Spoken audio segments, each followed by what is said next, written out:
Hmm.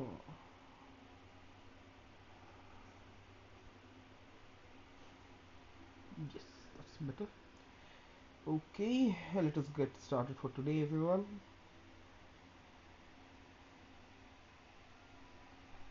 Mhm.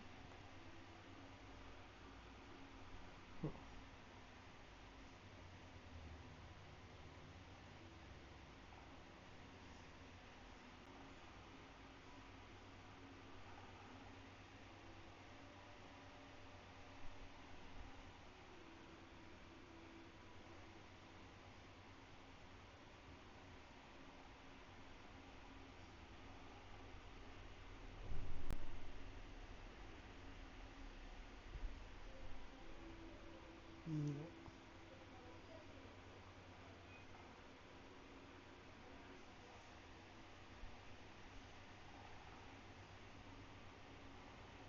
Wait, let me rejoin.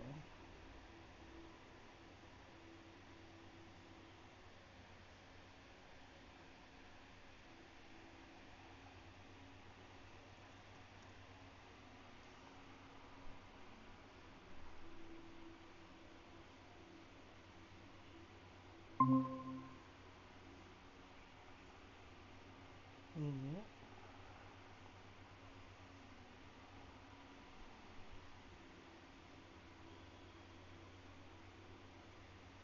Okay, perfect. Let us get started with today.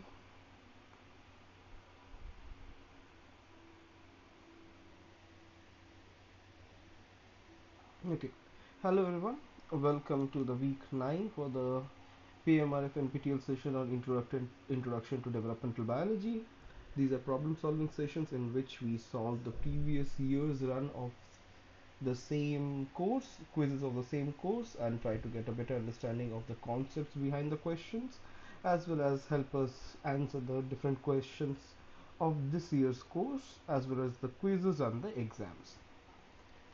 So I will quickly introduce myself. My name is Anuvab Chatterjee. I'm a PMRF fellow at IIT Kanpur, and I will be taking this course.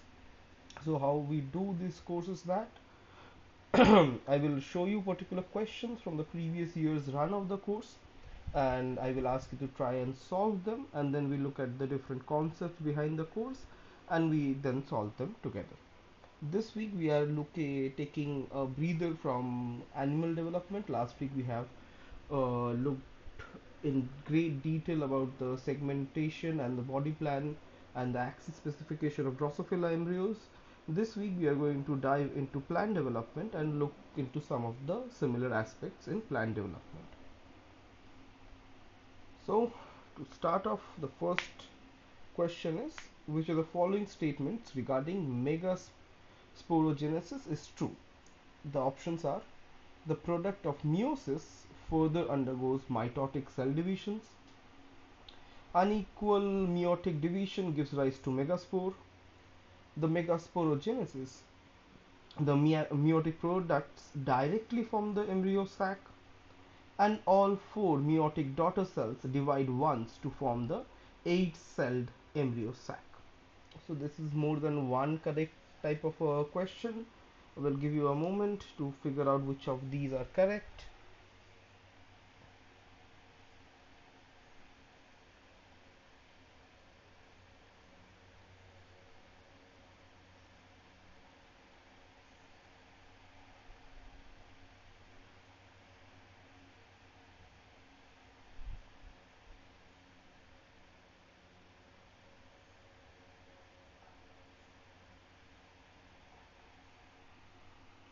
Okay, so we'll be looking into detail about how exactly plant fertilization works. So first, let us look at something which is very different between the animal and the plant kingdom.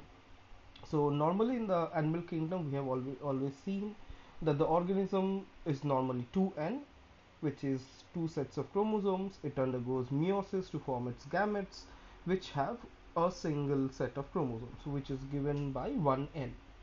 How we have seen this happen is that this particular gamete directly undergoes fertilization with a sperm. So the oocyte is formed one end, you get another gamete which is a sperm, which is also one end. You have fertilization, and then this entirety goes back to 2n. So the zygote is now formed, the zygote is 2n, and the zygote undergoes mitosis and undergoes the entire body plan axis specification to form the adult organism back again. But in case of plants, this is not so straightforward. There are two types. So in as you can see, even in animals, cells can exist in one end, which we called the gametes, and the adult organism exists as 2n. In plants, however, the first meiotic division does not give rise to a gamete directly. The first meiotic division can give rise to a 1n organism which can further undergo mitosis. So this is known as a gametophyte. The cells are known as gametophytes. These cells can live dormant for some time before undergoing mitosis, because mitosis does not depend on the number of chromosomes. Just the 1n number of chromosome can be uh, the 1n number of chromosome can be replicated, and you have a lot of cells, a multicellular organism with only 1n or haploid genome. So this is known as a gametophyte. This gametophyte can now further divide to form the gametes. So this can instead give rise to the gametes. So in case of plants, there could be a particular stage in their life cycle where they live majority of their time as a haploid organism. So they always remain as 1n, instead of in case of animals where the major part of the life cycle is in 2n. So this organism, which is haploid and can give rise to gametes, is known as a gametophyte. So this guy is known as a gametophyte. This gametophyte will give rise to the gametes, which in turn will do the fertilization. So while both the gametes will fuse, fertilization will occur, and you have a diploid organism. The diploid organism will undergo mitosis, the entire body plan specification and development to form a diploid organism, and this diploid organism can further give rise to a haploid generation again. In since these two can exist for like independently of each other, in case of plants we also give name to this diploid organism, which we known as a sporophyte. So spores are these 1n haploid generations, the initial ones, which gives rise to the gametophyte. So the diploid organism which can give rise to the haploid generation is known as the sporophyte. And in case of plants, these two can be a major chunk of their life cycle. It is not like in animals where the diploid organism gives rise to the haploid gamete and it undergoes fertilization. This does not have any independent existence other than going for fertilization. But in case of plants, this haploid generation can actually form an entire organism, which is known as the gametophyte. And on the other side, we have the diploid organism, which gives rise to the haploid generation, which is known as the sporophyte. Okay, so plants or animals are so independent, like fundamentally different between their how even their fertilization works. And for example, this is an example of a moss. So we probably have seen this a lot of times, or growing on plants, growing on pavements, growing everywhere. And this entire thing is the haploid generation of moss. So moss is a gametophyte dominant plant. So most of its life cycle is lived in this haploid state, which is what we see, and the diploid state only exists for a small amount of time. So as you can see, essentially the entire tables can turn in case of some plant organisms. And since we have now diploid, haploid, sporophyte, and gametophyte out of the picture, now let us just look at how exactly, in a nutshell, fertilization occurs in plants. So we are going to look at fertilization in flowering plants, which is known as angiosperms. So this is our flowering plant, which is a 2n sporophyte, which can give rise to our haploid generation, and this here is our flower. The flower has two different organs, one which gives rise to the male gamete, one to the female gamete. The male gamete is this one, the anther, and the anther, which is seen right here, it sits on top of the filament which is joined to the bulb of the flower. Together, the anther and the filament are known as the stamen or the male organ. So if we just concentrate on the anther, so these are if you take a cross section of them, they essentially have four different chambers in which the gametes are being formed, which are known as the microsporangium or the microspore forming or the microspore mother cells. These microsporangiums are uh, undergo meiosis to form the haploid microspores. So one end right here, these microspores will undergo mitosis to form the pollen. The pollen here is our gametophyte, which is the independent, which can independently live separated from the mother organism, and this is our male gamete. And we will see how fertilization works in a bit. But first, let us look at the female reproducing or reproduction organ as well, which is this part right here, which is known as the carpel, the entire thing. And the carpel is also divided into two parts. First, this top part where our pollens will land, and the bottom part, which is where the ovaries are carried. If you open this up, you will see this huge cell which is known as the megasporangium, which is the megaspore forming or the megaspore mother cell, which undergoes meiosis to give rise to four different cells which have not undergone correct go to tab, stay in column.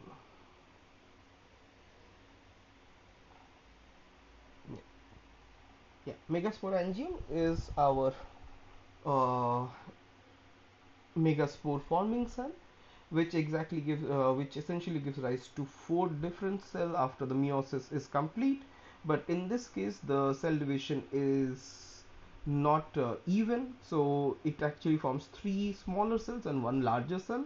And the larger cell, so this larger cell will actually give rise to our female gamete, which is known as the megaspore, and this will undergo mitosis, while these three will degrade off. The bigger cell will undergo mitosis to form an interesting looking arrangement in which you have seven cells. So 1 2 3 1 2 3 7 6, and a big cell which is known which will give rise to our endosperm, which is the seed, and it has two nuclei. So you have 8 nuclei but only 7 cells. One of these cells has 2 nuclei, and this bigger cell will the endosperm cell will give rise to our seed and all the food storage which the embryo will use for later development. And fertilization is essentially the pollen and this embryo sac coming together. Fertilization occurs, which we'll look in detail in further slides. And then after fertilization you have the seed formation, and finally seed germinates into the sporophyte. This is how exactly fertilization occurs in, or essentially this is the life cycle of plant. So first, the male organ, which is the microsporangium, forms microspores, which after mitosis gives rise to pollen. The megasporangium undergoes meiosis, but uneven meiosis to give rise to a bigger megaspore. This megaspore undergoes mitosis, but unevenly again to form seven cells with 8 nuclei. The bigger cell contains 2 nuclei, and both of these come together to do fertilization, then seed formation, and it develops into an entire plant.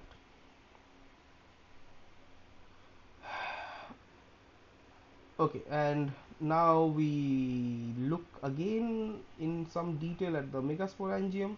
So this is how the entire uh, female reproduction organ looks like. It has one part known as the stigma, where our pollens will land, the style, the outer covering of the entire thing, and inside all of this are our ovules in which our megaspores are being formed. And as I said, the megaspores, they after meiosis they undergo mitosis to form uneven cytokinesis to have a bigger megaspore, and three smaller, these three will degrade, and this will form our unevenly divided cells, in which there are 7 cells are 8 nuclei, which will be the embryo sac where fertilization will actually occur.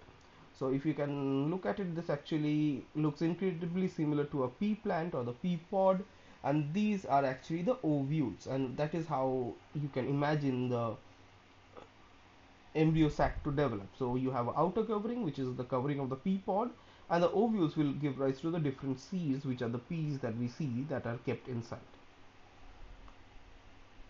And here is another look at the embryo sac.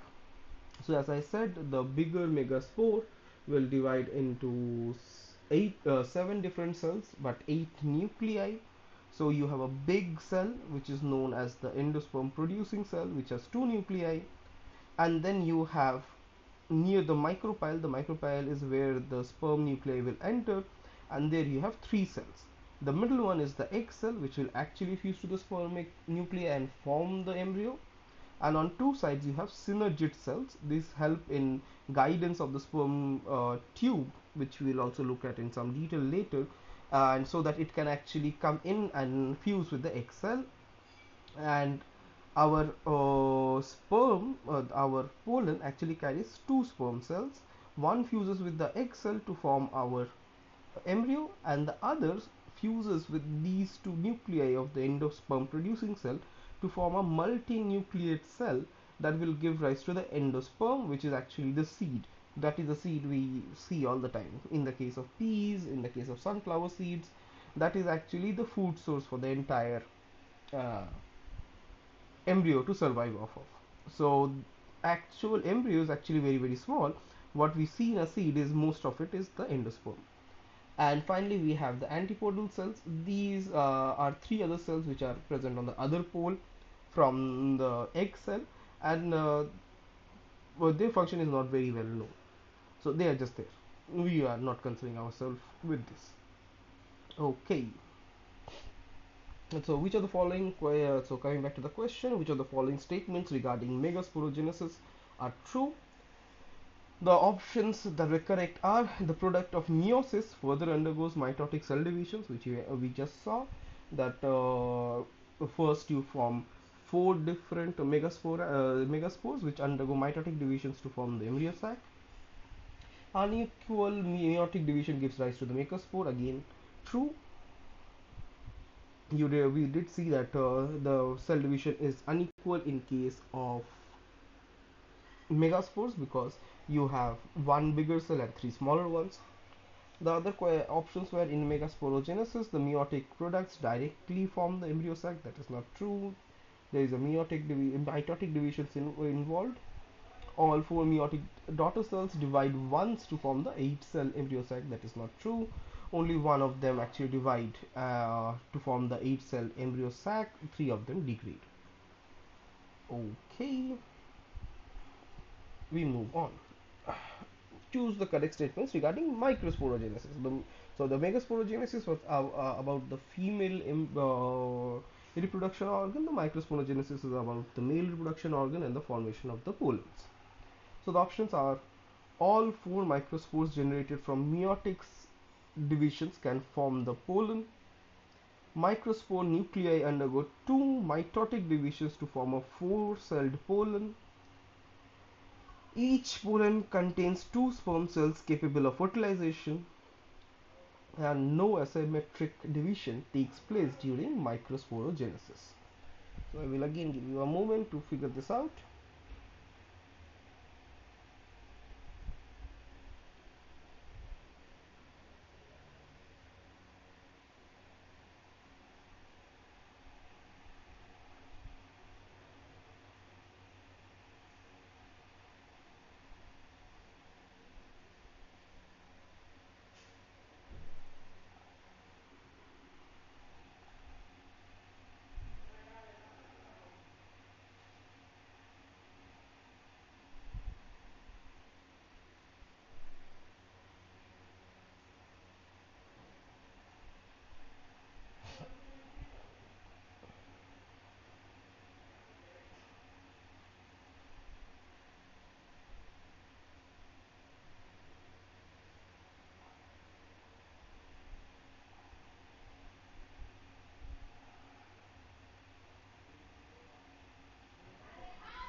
Okay, let us look at it.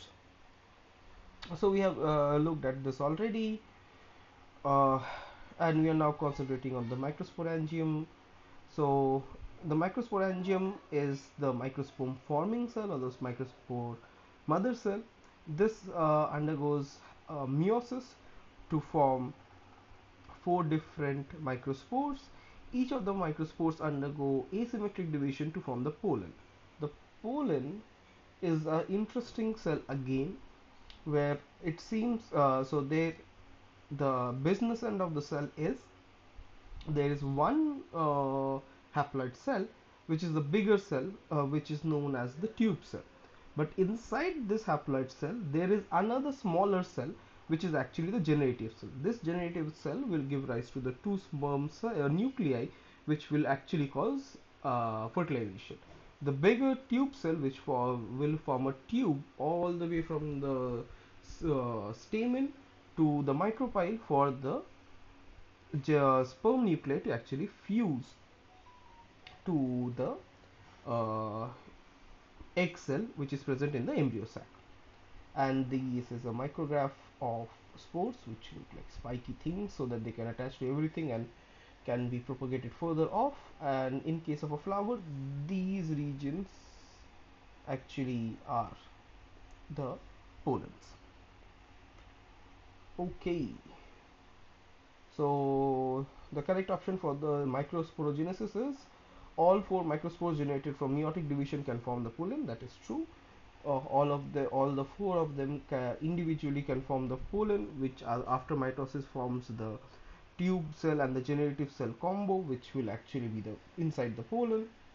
Microspore nuclei undergo two mitotic divisions to form a four-celled pollen. That is not true. The pollen is two-celled and there is only one mitotic division.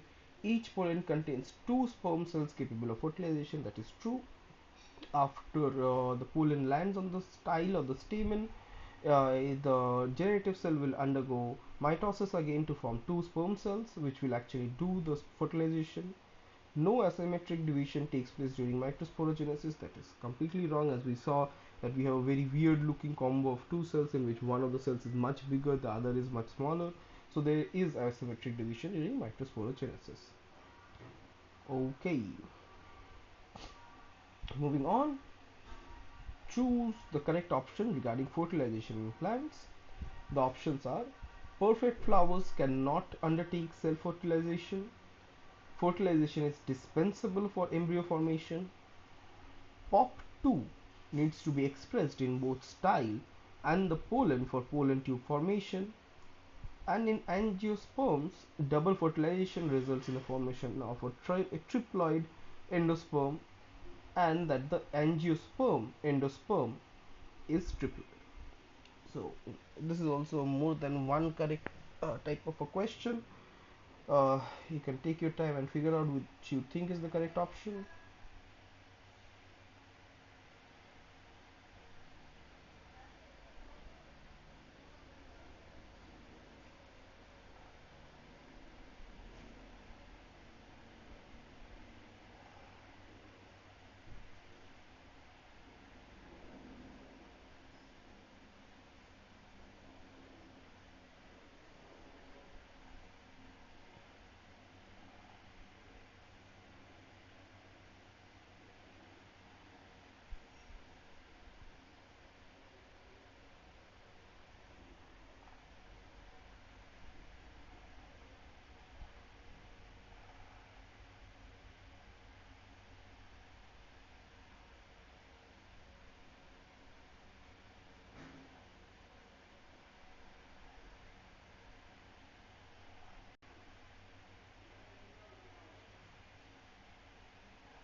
let's look at it.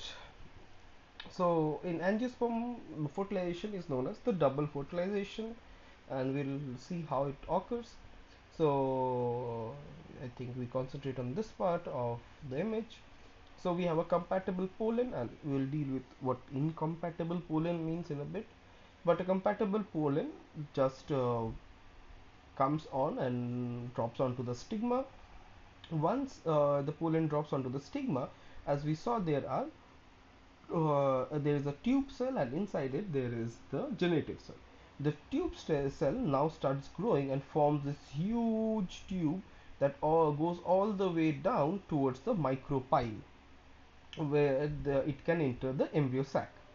And while that happens, our genitive cell undergoes mitosis to form two sperm cells. These go in, and one of the sperm cells fertilizes the egg cell, so they fuse and form a zygote, whereas the other sperm cell goes and fertilizes the endosperm, the double nucleated endosperm, forming a triploid cell. So the triploid cell, as I said, the triploid endosperm will be the food source for the embryo to grow, and the fertilization which actually forms the organism happens between one of the sperm cell and the egg cell. So as we see right here, in case of angiosperm, there is two fertilization going on, so that is why this is known as double fertilization. And the growth of the pollen tube all the way to the micropyle actually has a number of nuances to it. One of them being that there needs to be a calcium wave being generated from one end of the tube cell to the other, and this calcium wave takes place uh, intermittently. Like there is one calcium wave, then after some time there is another calcium wave, something like that, and that is required for it to be correctly guided into the micropyle. And as you can imagine, this tube cell has to travel a long distance, along which the growth needs to be very meticulously guided so that it can go around and go into the micropyle. And that is shown right here, where we have a blue colored stain which shows the sperm nuclei, which actually extends all this way. And in some plants, the pollen tube may take a long time, such as a one full year, to grow and enter the micropyle, but in some flowering plant it can grow at a rate of 1 centimeter per hour, which is pretty fast. And here we have a micrograph which shows style cells, so with the cells of the ovary and the pollen tube going along them to reach the micropyle. And as you can imagine, there needs to be a lot of long range signaling involved for the guidance to occur correctly, and there is long distance signaling from the embryo sac, one of them being the release of GABA, which is a signaling molecule which signals the pollen tube where to go, and it is generated by POP2 enzymes as well as the synergids. So POP2 enzymes in the synergids, they generate this GABA gradient, and there is also POP2 present in the pollen tube itself, which helps communication between the pollen tube and the micropyle and the embryo sac. So which of the following statements are correct? The first option, perfect flowers cannot undertake self-fertilization, that is wrong. So a perfect flower is one in which the same flower has the anther and the stamens. So it can of course be self-fertilized because the same flower has both the male pollens and the female embryo sac, everything in the same flower. So self-fertilization does occur in perfect flowers. Now this is an interesting one. Fertilization is dispensable for embryo formation in case of plants, which is known as apophysis, and that happens where you do not need fusion of sperm cell and the egg cell to actually do fertilization. The other thing is POP2 needs to be expressed in both style and pollen for pollen tube formation. That is true. We just discussed it. In angiosperms, double fertilization results in the formation of a triploid endosperm. That is absolutely true. We just saw how One of the sperm nuclei will fuse to the endosperm double nuclei to form a triploid endosperm, which will grow to become the food source. And angiosperm endosperm is triploid, which is the same as the above, and it is also true. Okay, moving on. Select the following in correct chronological order of the formation of structures during plant embryogenesis. The options are basal cell, two cell embryo, hypophysis and shoot, apical meristem, two cell embryo, basal cell, hypophysis and shoot apical meristem, hypophysis, basal cell, two cell embryo, shoot apical meristem, shoot apical meristem, basal cell, two cell embryo, hypophysis, basal cell, two cell embryo, hypophysis, cotyledons. So you can choose whichever you think is the correct option. So this is also more than one option kind of a question, so there will be more than one that is correct.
Okay. So once our zygote is formed by the combination of the sperm cell and the egg cell, it undergoes one asymmetric division to form two cells. One is the basal cell and one is the terminal cell. The terminal cell is the one that will form the entirety of the embryonic structures, whereas the basal cell forms extra embryonic structure known as the suspensor. So as you can see, the terminal cell gives rise to the two cell embryo, which grows to form the embryo, whereas the suspensor forms this long tube-like structure, and the suspensor is involved in transferring of foodstuffs from the endosperm to the embryo and leaning it towards the particular regions of the endosperm so that it can actually nourish itself from the endosperm. And so one more important thing here is that in case of plant cells, they do not undergo any form of migration. So like as we have seen that we have EMT, epithelial to mesenchymal transitions in case of animal cells, and there is like huge migration such as the gastrulation, which forms the three layers endosperm, ectoderm, mesoderm, and endoderm, as well as migration later on in embryogenesis by the neural crest cells, which migrate a long distance. Plant cells absolutely do not migrate, so that is why the division, plane division, and the changes in size of the cells from the embryonic stage is really important to form the body plan. So essentially, some cells will undergo cell division in a particular plane so that other parts will form at the region that they are required, and then they will grow. And this will absolutely happen very methodically and very well regulated. So in some time, our suspensor cell is still there, but the embryo has grown to the globular stage embryo, which actually at this stage only the radial patterning is established. The radial patterning means that as we know that if we take a cross section of a tree, there are three different layers that we observe: the outer dermal layer, which will form the bark; the next layer is known as the ground layer, which will form the part between the bark and the innermost layer, which is the vascular layer where foodstuffs and liquids go up and down in the plant by the tissues known as xylem and phloem, and that entire patterning all has already happened by the globular stage. The next part is formation of this heart-shaped embryo. As you can see, it looks like a heart, and yeah, at this stage only there is a particular region, the hypophysis, which becomes specified, which is the region where the suspensor actually connects to the embryo, and this is where the root meristem is specified. The root meristem is the part which contains many undifferentiated stem cells which will grow to form the root, and on the other end we have the shoot meristem forming, which will be right here. And sometimes the growth happens really fast, and you have to imagine this entire embryo is completely encapsulated in the seed. So the growing parts, which forms the cotyledons, which are the seed leaves, actually have to bend to accommodate inside the seed structure, and this is known as the torpedo stage embryo. So the order we saw is that basal cell, then two cell suspensor, then embryo and suspensor, then globular, then heart stage where the hypophysis is formed, and finally the torpedo stage where the meristems and forms are formed and the cotyledons are formed. So the correct chronological order of the structures is basal cell, two cell embryo, hypophysis and shoot apical meristem. Actually, the last option is also correct. The basal cell, two cell embryo, hypophysis and cotyledons, which happens at the same step, and it is chronologically correct as well. Okay, moving on, refer to the following table and choose the options which with all correctly matched pairs. So on one side you have microsporangium, megasporangium, microspores, triple nucleofusion, and embryo sac. On the other part we have diploid, haploid, pollen, endosperm and synergids. So you have to essentially join this to this, but you have to make sure that in this particular question one of the left side can be joined to more of the right side. So A can be 1, 2 and 3 at the same time.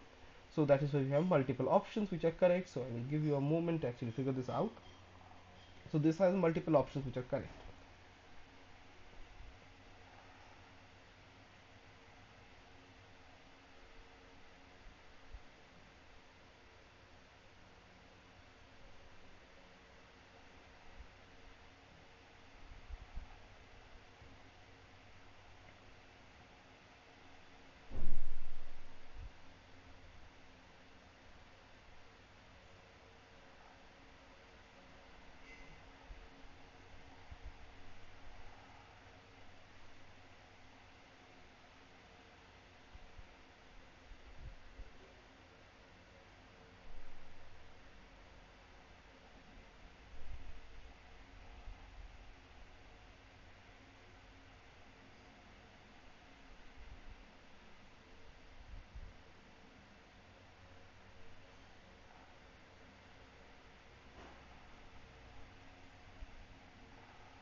Okay, let us look at it.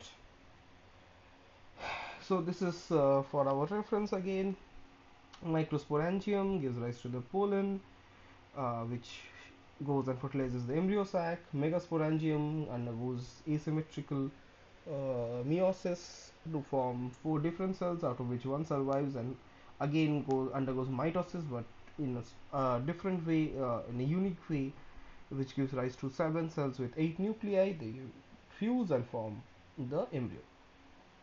And this again is the microsporangium, not the microsporangium this time around. This is the sac, which has 1, 2, 3, 4, 5, 6 and 7 cells and 8 nuclei, with the endosperm producing cell containing the two nuclei. As we have seen already, fertilization in angiosperm occurs by double fertilization. Okay, so now let us start joining stuff up. So microsporangium, we know this is the microspore forming cell, and by this stage it is still diploid in nature. So microsporangium will go into diploid, so A1. Next, megasporangium can also go into diploid. Microspore can go into haploid. Trinuclear fusion will be endosperm. Embryonic sac you can join with synergids. And microspores can also go into pollen, can also go into haploid. Embryo sac can also go into haploid. Yeah, I think that is all the combinations that we can get. So microsporangium diploid A1, C2 is microsporan haploid, yep. E5 embryo sac and synergids, yep.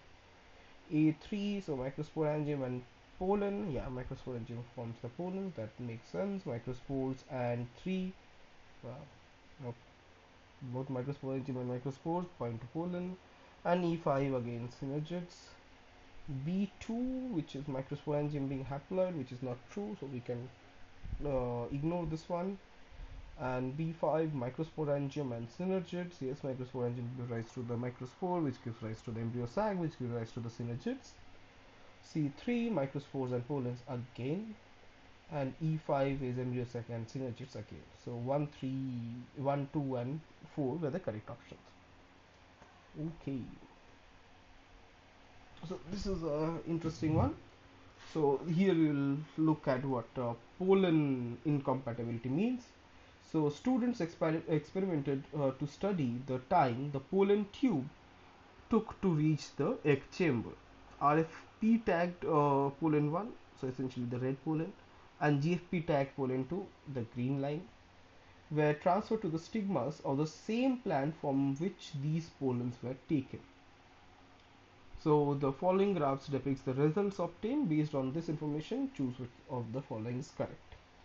So here if you look at the graph, you see that the red pollen, which is the pollen 1, actually the tube grows and gives us the idea that this is a compatible pollen, whereas in case of the green pollen it does not grow at all, it just stays the same length, so it must be an incompatible pollen. So now the question is, what was the genotype of the pollen and the stigma? So the option are pollen 1 is S1, stigma is S1 or S3, pollen 1 is S2, stigma is S1 or S3, pollen 2 is S1 and the stigma is S1 and S3, pollen 2 is 2, stigma is 1 S3, pollen 1 S1, stigma is 2 S3, and pollen 2 is S2 and the stigma is 2 and S3. So I will give you a moment. So this is a more than one option correct kind of a question, so you can take a bit of time and figure out which are the correct options.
And we are back.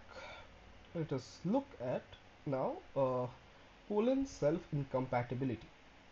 So to encourage the different genotypes of pollens combining together, in order to for pollen and embryo sac to combine together to form more diverse progenies. The plants have figured out a very interesting way to make sure that the same genotype of the pollen and the egg cell do not combine. How do they do that?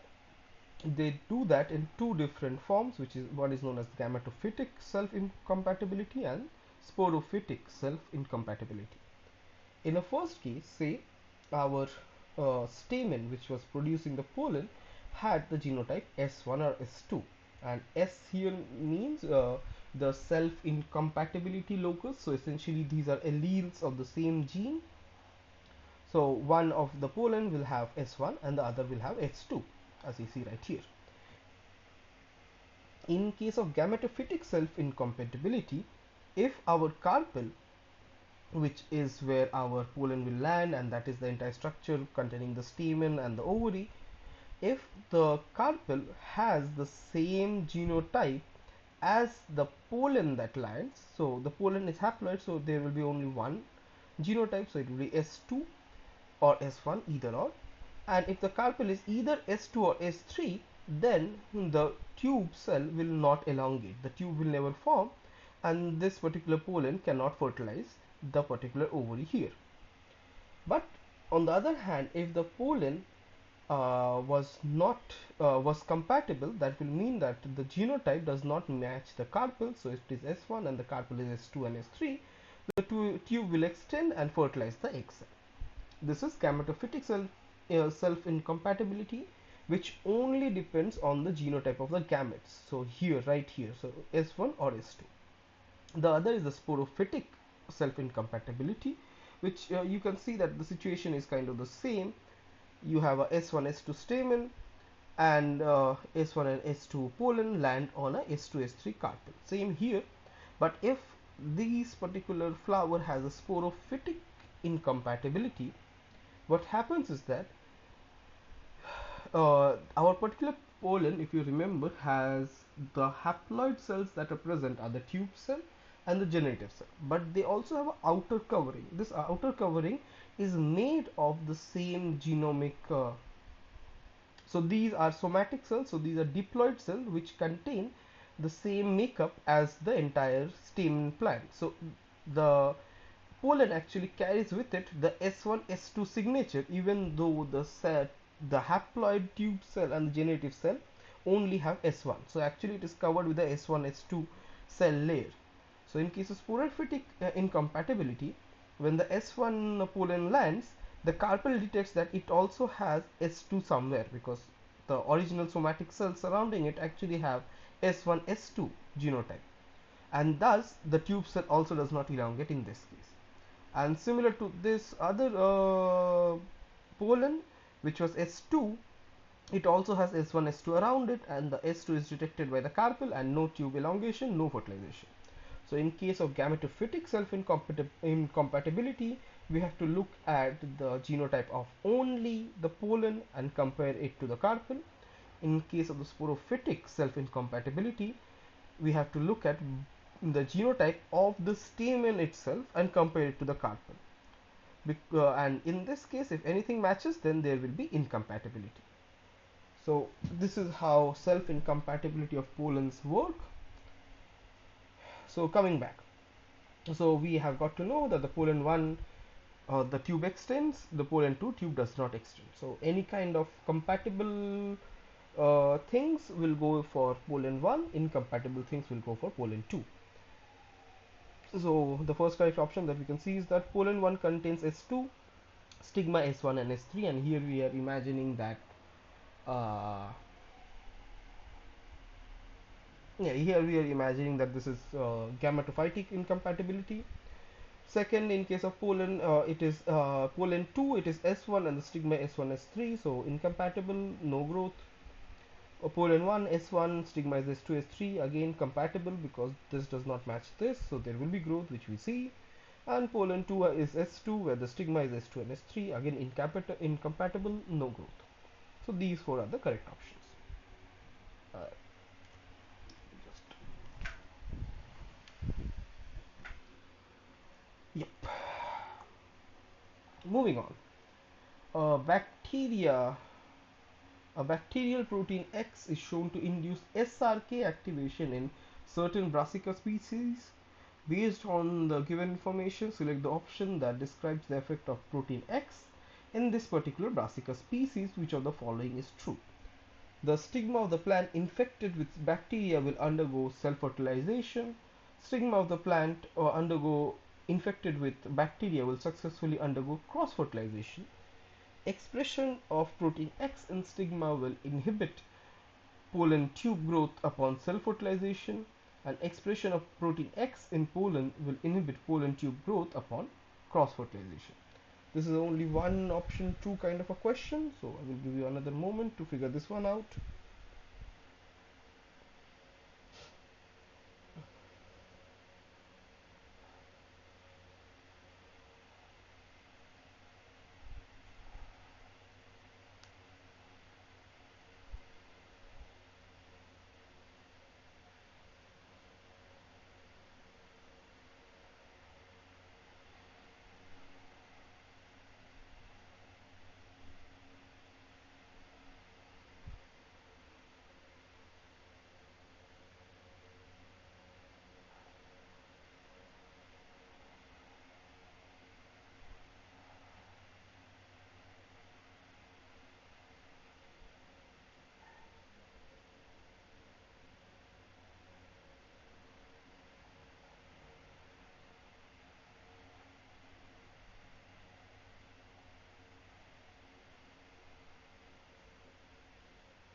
Okay, so let us look at it. So we just looked at pollen self incompatibility, but how does that exactly work? Particularly in Brassica species, the plant has figured out a way to make sure that incompatible pollen does not fertilize the same plant. So what happens is that, say we have a self pollination in which we have, so we want to prevent self pollination, and that is why it is known as self incompatibility, because we want diverse genetic uh, signature in our progeny. So we promote cross pollination and prevent self. So in case of self pollination, say our pollen was S1 and S2 genotype, and since it is self, our stamen as well, stamen will also be S1 and S2. Now the when the pollen is S1 and S2, it produces certain ligands which bind to the SRK receptors present on the stigma wall. And as you can see from the shapes, the S1 and S2 genotype produces, in case of the pollen, produces these triangle and spherical ligands which can directly bind to the same receptors on the stigma wall. So that is why there is a downstream signal activation, and this prevents the tube cell from extending. But in the case of cross pollination, you can see that now the ligands that are produced are of different shapes, because obviously they have different alleles for this S locus, and they do not bind to our receptors present on the stamen wall, and that is why there is no activation of SRK, and the tube can grow and then fertilize the egg chamber. So essentially this all depends on the type of ligands which are produced by the pollen and the cell surface receptors present on the stamen, and if they match, then there will be no fertilization, self incompatibility, but if they do not match, then there will be fertilization. Now coming back to the question, a bacteria protein X shown to induce SRK activation in certain Brassica species. So essentially the bacteria X produces particular ligands that bind to the receptors. Based on the information, select which of the following is true. And if we go down, the correct option is expression of protein X in the pollen will inhibit pollen tube growth upon cross fertilization, because if the pollen is producing this protein X, even if it is compatible, the protein X will activate the SRK signaling cascade and prevent the tube growth, even in case of cross fertilization. Okay, moving on. An S1 S2 plant is crossed with a S2 S3 plant. Assuming only gametophytic self incompatibility, what percentage of progeny with S1 and S2 genotype will be there? So we have one plant S1 and S2, another plant S2 and S3. So I'll give you a moment to try and figure this out. So this is pretty easy. You can just figure this out using a Punnett square or even in your head.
Okay, so let us look at it.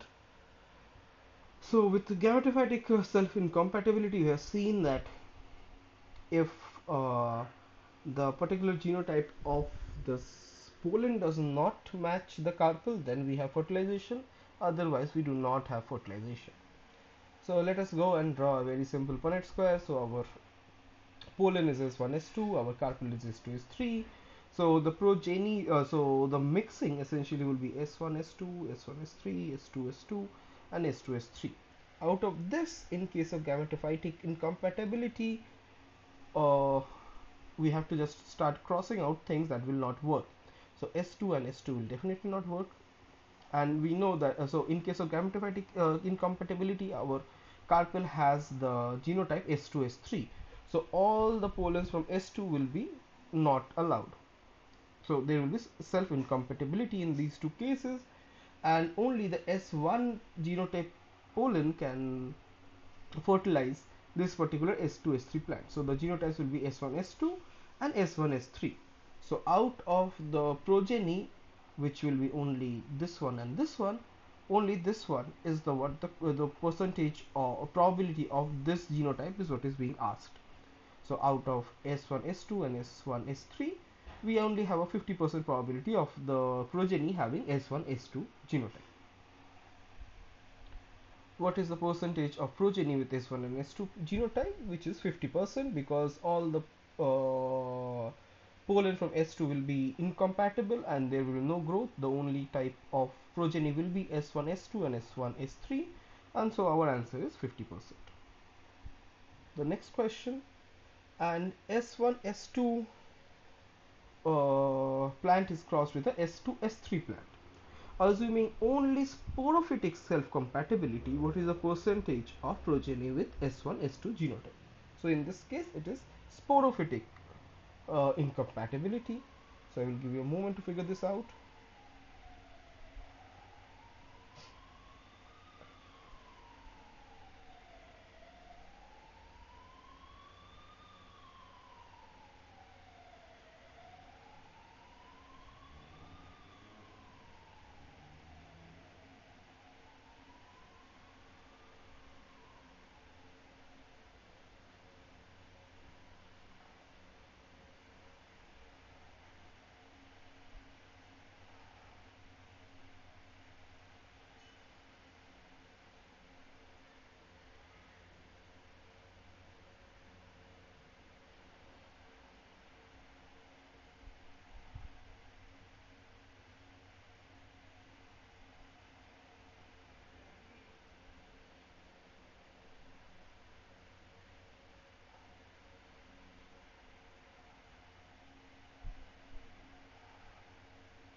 Okay, let us look at it.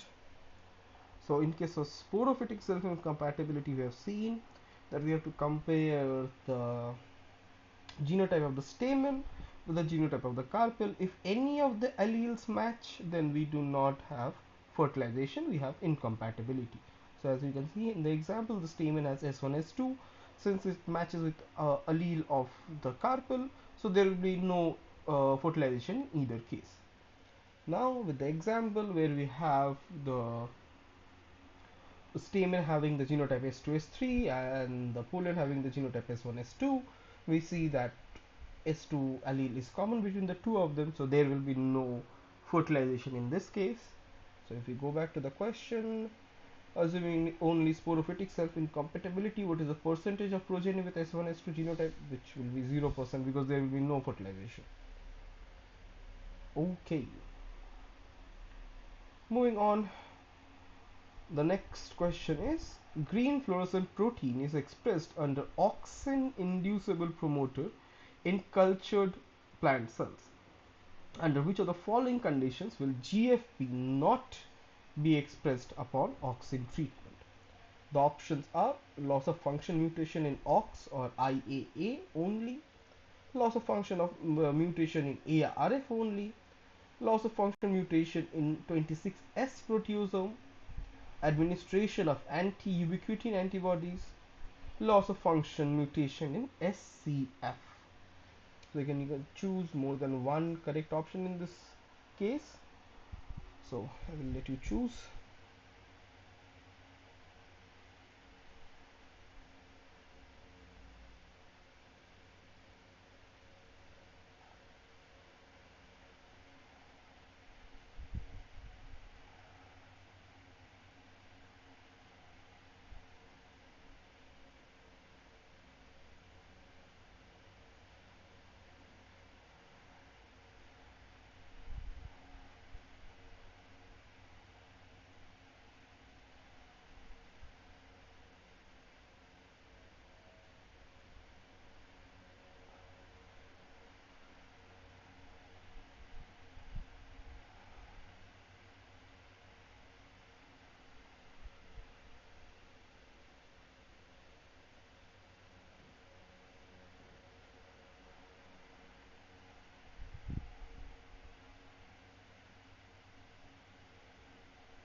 Okay, let us look at it.